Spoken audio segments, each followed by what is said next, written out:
Dieu nous ordonne de respecter la vie corporelle du prochain, d'autrui, en refusant donc tout meurtre d'un innocent.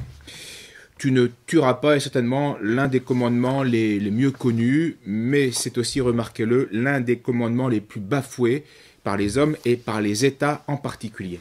Les États sans Dieu, évidemment. Les hommes sans Dieu, évidemment. Parce que les États sans Dieu, tuent sans aucun scrupule des innocents, de tout âge, de toute condition.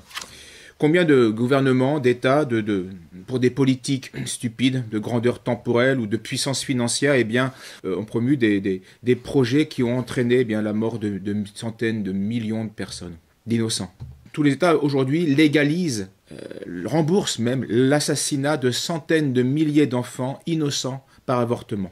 Et la pandémie a même été l'occasion pour l'État de faciliter les crimes d'IVG, donc interruption volontaire de grossesse, et d'IMG, interruption médicale de grossesse. Mais interruption voulant dire ici tuer, parce qu'on ne peut pas recommencer. Quand on interrompt la vie, c'est fini.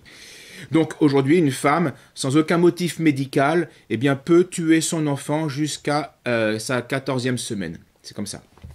Mais si elle se déclare en détresse psychosociale, la République lui accorde de tuer son enfant jusqu'au 9e mois. Voilà, c'est ça la morale, c'est la morale républicaine. On peut tuer son enfant, et selon les cas, ce sera 14 semaines ou 9 mois. La plupart des États, en prenant le visage d'une fausse piété et d'une fausse nécessité, permettent aussi de tuer des personnes âgées, plus les enfants maintenant, c'est les vieux, ou les personnes handicapées.